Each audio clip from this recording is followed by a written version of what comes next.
Welcome to r/Malicious Compliance, where we share stories of people conforming to the letter but not the spirit of a request. Thank you, friends, for subscribing to the channel and for so many likes. The first story. My rich and arrogant aunt and grandmother turned my dad's life into hell. We exposed them into the most important and powerful people of our city, leading to their demise. The second story. Guy with possible gambling issues doesn't like me help the next customer, as I can only help one at the time. The third story. General's driver's wife complained about a roommate, so I gave her another room with a better neighbor. On to the first story. Exploit my mom's death and make my dad's life hell because you're rich and important. Be exposed in front of every important person in the city and lose your social status. My father is a typical working-class man from a poor family who worked pretty much his entire life. My mom, on the other hand, comes from a very important and respected family of my city. Her family is wealthy, with strong connections, and are friends with pretty much all the important people of my city, from the mayor and his entourage to lawmen and businessmen. Now, my mom and dad met a long time ago and fell in love instantly. Soon they were married. My mom's family disliked my dad from the beginning. They saw him as a poor plebe and a disgrace to the family. When my brother and I came along, they also demanded to be named from members of their side of the family, since we would have my dad's last name, etc., etc. You get the point, posh, arrogant peas. When I was 8 and my brother 9, our mom got diagnosed with cancer. 3 years later, she died. My dad was alongside her the entire time, her own family not. Her sister, my aunt, was always absent in some formal reception and always claimed she was busy, and her mother, my grandmother, was claiming she was too old to move while her health was perfect. In total, they barely visited my mom in 3 years. Then it all happened. A few hours later, my dad gets a phone call. It's from my aunt and says they need to meet instantly. So he goes to meet them. What followed was mental.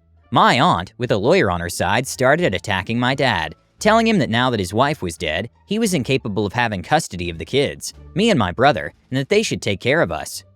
My dad was furious and said no. They responded the next day with more pestering and abuse. Mind you, the funeral hadn't even taken place yet. This went on for years, each time different demands. They ended up accusing my dad of assaulting my aunt, causing a lot of people to turn their backs on us.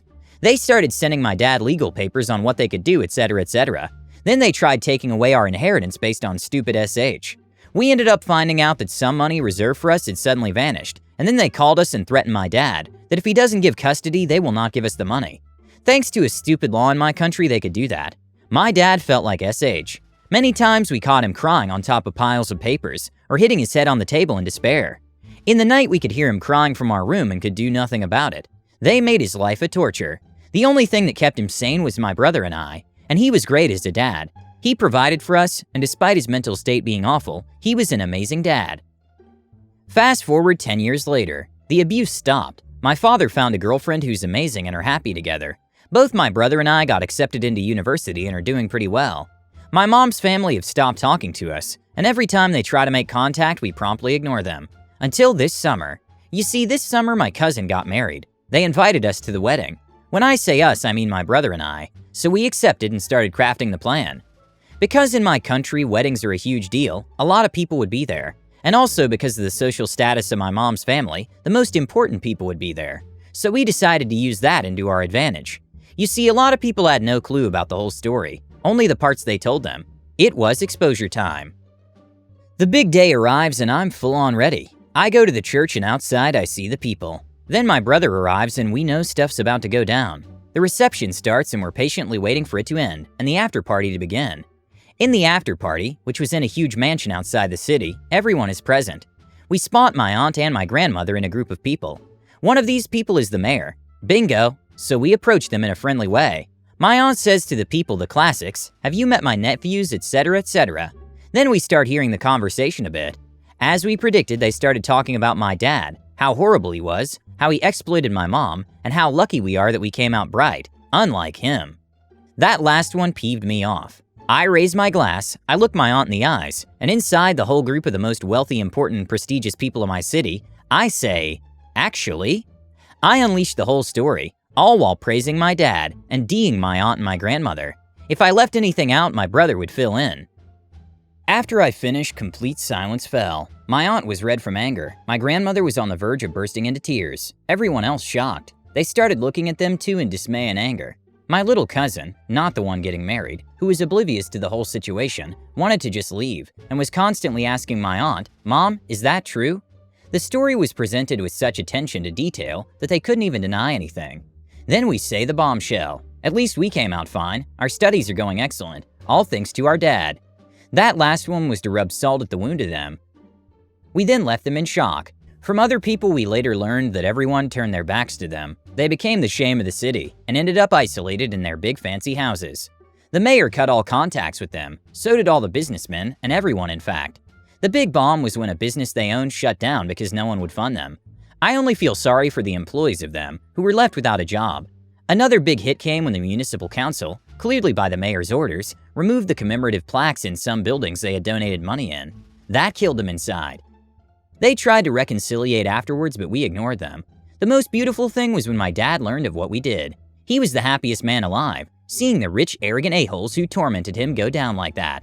Don't mess with us, even if you are family. Edit. The law itself wasn't so straightforward. There isn't a law that directly allows people to just take away inheritance money.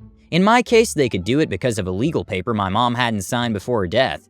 You can actually say that it was a bit of my mom's fault. In the end, through legal ways, we managed to get those money. The next story is one customer at the time. All right. This happened a few years back. During my college years, I worked part-time at a gas station. Besides getting fuel and cigarettes, you could also get some groceries. It was basically a small supermarket and played different lottery games. Buy scratch cards and place bets on all kinds of sporting events. Soccer, tennis, basketball, motorsport, etc. Luckily, in my experience, the people buying scratch cards were much nicer in general over the ones betting on the games. We usually have our regulars with these things. Most of them played a ticket at the time, or per week. The more annoying people were the ones betting on the sporting matches, the ones that come in at the last minute, because of the most recent odds, and bringing a stack of forms for HS to scan.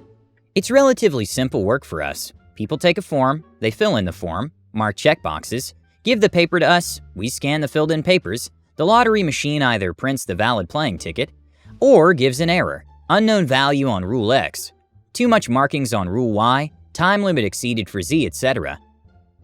Usually it takes around 10 seconds from accepting one form to returning the form with the playing ticket.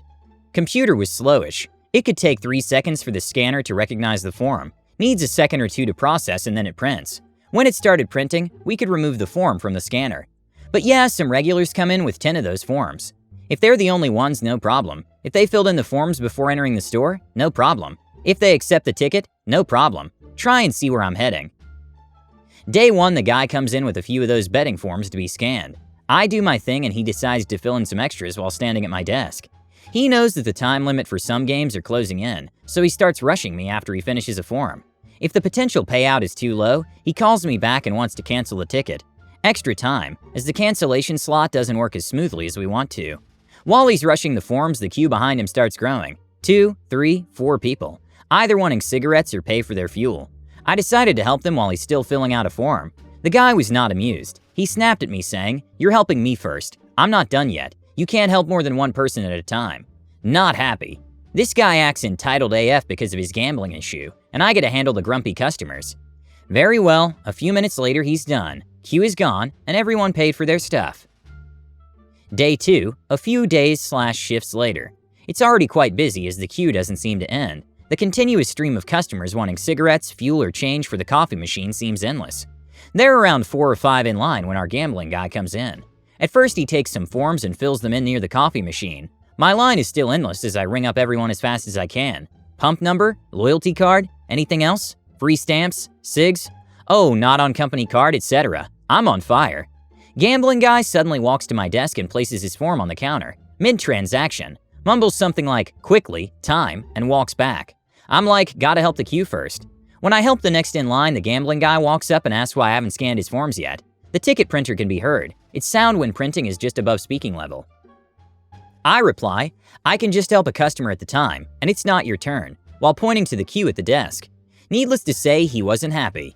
He missed most of the deadlines at the time I scanned his forms. He tried arguing with me over the time he had for submitting his bets and such, but that doesn't sound like my problem. Come in a bit earlier just in case. I don't give priority to him because he walks in at the last minute, because he can't get his timing and planning right. I kept doing this to him, as his attitude didn't change at all, and he kept coming in late and making demands. A year later, the lottery machine was removed. Manager said it took too much time administratively. Never saw the guy at the gas station again. Last time I saw him, he was at a supermarket nearby where you could play these things as well. I didn't walk up to him. He was just an old customer. Hopefully he changed his attitude by now. I'll never know. The last story is, what was that room number again, sir? I was a captain at the time and had been assigned as chief of security for an army hospital. So as the lingo goes when the call comes down, I was Dr. Strong. I was in my office, though, when an LTC/Lieutenant Colonel came in. Hey there, Captain. Need you to take care of an issue for me. Oh, of course, sir. If it's within my area and power, I'll see what I can do. Well, the general's driver's wife is in the maternity ward having just had her baby, and she has a problematic roommate. Always closing the curtain and blocking her line of sight to the window. Also messing with the TV. I need this woman moved to another room. That's definitely outside my area of control, sir. I don't oversee or control anything with patients unless it's an issue of security, safety, or… Yes, I know, but you know everyone and the doctors and nurses will listen to you more than me. You're one of them now and they rely on you. Sir, really. I know, no promises. This would really make the general happy, though. His driver's like a second son to him, so I would really owe you. It's room number XYA. Just give it your best for a fellow infantryman, okay? Breathe deep. Wait a minute. What room number again, sir? He smiled. XYA. Roger, sir. I'll look into it and do my best. I've got a couple of favors I might be able to use. Outstanding. Thanks. And he left. So on up I went to maternity to find the head nurse. She was not pleased, as apparently the LTC had been up there earlier trying to sling his weight around, and came to find me when it had no effect. I pointed out the room, though, and she smiled. We both chuckled a little bit and I asked, so, can you help me out with making this all be good, please? Giving me a big friendly smile. Well, the corner room is open. We can move the bothersome lady in there, though she'll likely have a new roommate later today. Then again, once the bed is clean and reset, we'll likely be putting another lady in with the driver's wife too. Matter of fact, she paused looking over files. It will probably be Mrs. Hispanic lady having her fourth kid. She was likely going to be in the corner room, but with the move, she would have to go with the driver's wife. Me, well, if that's how it has to be. As long as we can accommodate the LTC's request. Head nurse, okay, but you're helping move the lady out of the room. Me, yes ma'am, of course. The lady who had been causing such disturbances for the driver's wife was quite calm and gave no issue with the move, nor even asked any questions. I called the LTC once it was done and made sure to tell him I had no concrete knowledge, if or when a new roommate might be moved into the room, but that the staff was really not happy with the move and extra work. He thanked me and I never heard anything of it ever again. The entertaining part of the whole thing, the bothersome lady who got the room with the better view, the woman who had kept closing the curtain for some privacy and turning down the loud crap the driver's wife kept putting on the TV, was my wife, who had just had our first kid. I hope you love these stories. Don't forget to subscribe if you want to know when the new video comes out.